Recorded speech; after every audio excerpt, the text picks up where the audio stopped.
Science and Technology in the Philippines and Environment. Science and technology have numerous contributions to society. Ang science and technology is malaki ang impluwensya, maraming kontribusyon sa ating lipunan lalo na sa Pilipinas. The mechanization of farming, for instance, is necessary for agriculture.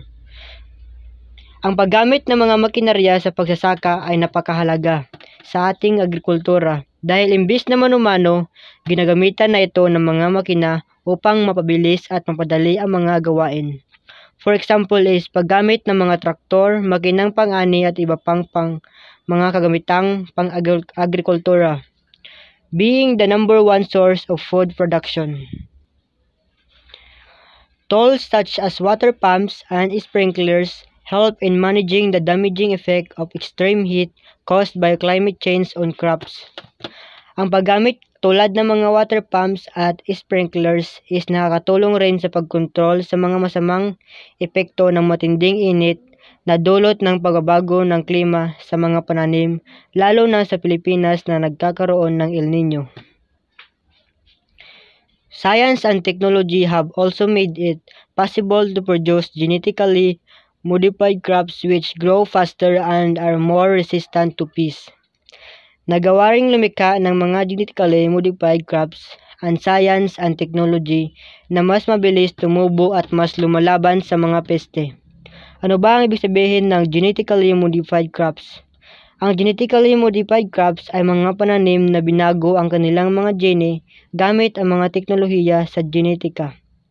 Ang pagbabago ng gene ay nagbibigay daan sa mga pananim ng mga gene ay nagbibigay daan sa mga pananim na magkaroon ng mga bagong katangian tulad ng paglaban sa mga peste, paglaban sa mga herbicide, pagtaas ng ani, at pagpapabuti ng nutritional content.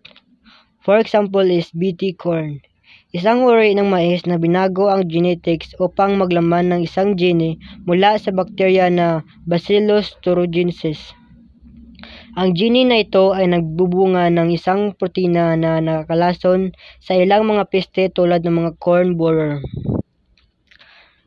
Ang fertilizers naman is nakakapag-increase ng mga nutrients in the soil na mas lalong mag-grow ang mga pananim at makapag-produce ng mataas na ani.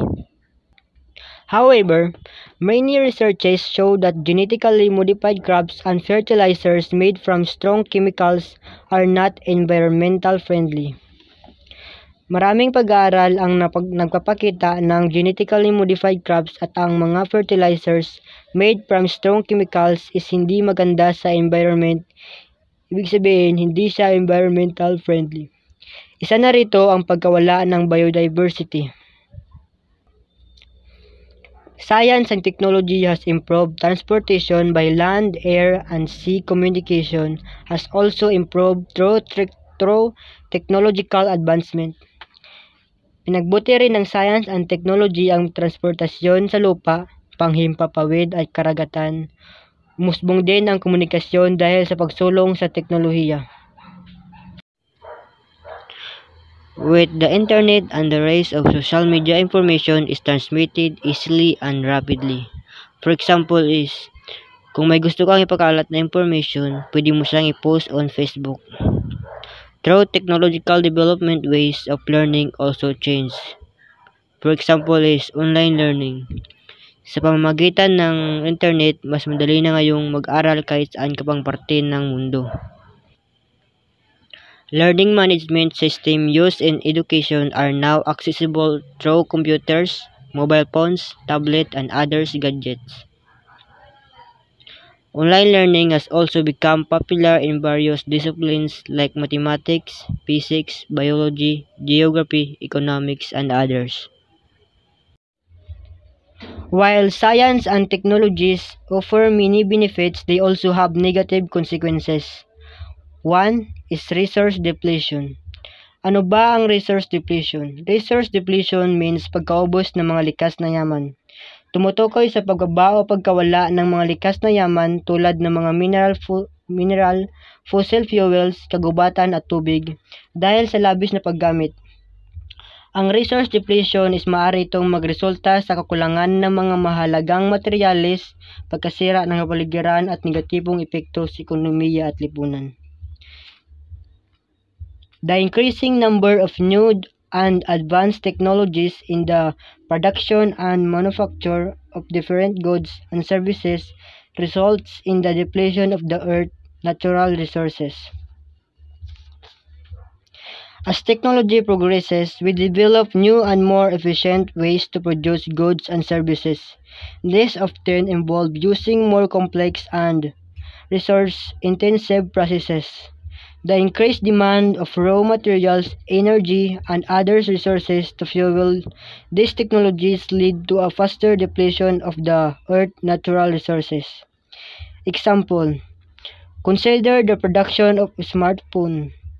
The creation of these devices requires a vast array of materials, including rare earth minerals.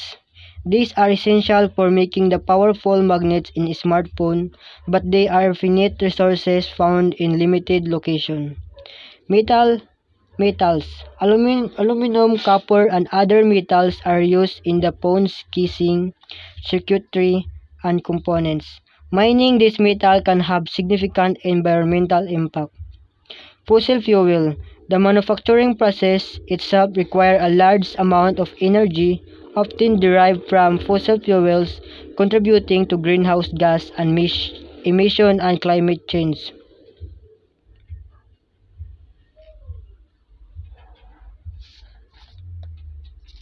Waste are also generated as these technologies are developed. People have also become too dependent on science and technology, making them disregard its consequences that may be damaging to the environment. Dahil sa labis na pagdepende sa science and technologies, hindi na napapansin ng mga tao ang mga posibleng pinsala nito sa kapaligiran. Ang pag-unlad ng teknolohiya ay may posibleng epekto sa ating pamumuhay, ngunit malaga rin na isipin ang mga negatibong epekto nito sa kapaligiran. Kailangan nating magkaroon ng mas sustainable na mga teknolohiya at mas mahusay na pamahala ng mga likas na yaman upang matyak na mayroon pa ring mga mapagkukunan para sa susunod na henerasyon.